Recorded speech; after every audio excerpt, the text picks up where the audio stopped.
हम मीनू झा गोर लगै छी समस्त मिथिलावासी के तुलसी विवाह के शुभ अवसर पर एकटा तुलसी विवाह गीत लऽ कऽ उपस्थित छी।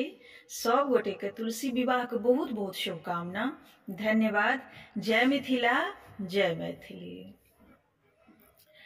चौरा तुलसी जी के हमरो आंगन में, चौरा तुलसी जी के हमरो आंगन में, हमरो आंगन में, हाँ हमरो आंगन में, हमरो आंगन में, हाँ हमरो आंगन में, चौरा तुलसी जी के हमरो आंगन में, हाँ चौरा तुलसी जी के हमरो आंगन में।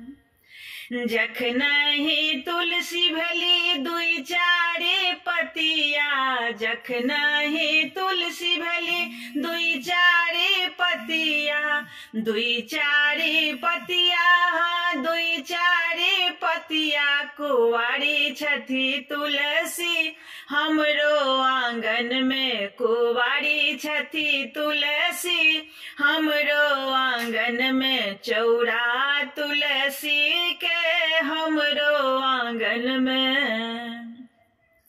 जखनहि तुलसी जी भेली सयानी, जखनहि तुलसी जी भेली सयानी, भेली सयानी, हाँ भेली सयानी, लहराइत चौरा में हमरो आंगन में, लहराइत चौरा में हमरो आंगन में, चौरा तुलसी जी के हमरो आंगन में।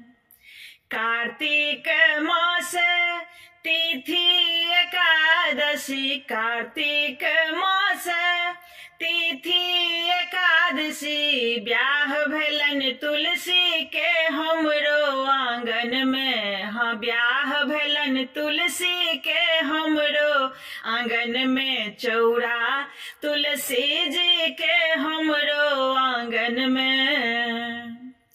शालिग्राम दूल्हा बनिएला, शालिग्राम दूल्हा बनिएला, दूल्हा बनिएला, दूल्हा बनिएला, दुल्हनी भेली तुलसी हमरो आंगन में, दुल्हन भेली तुलसी हमरो आंगन में, चौरा तुलसी जी के हमरो आंगन में, चौरा तुलसी जी के हमरो आंगन में।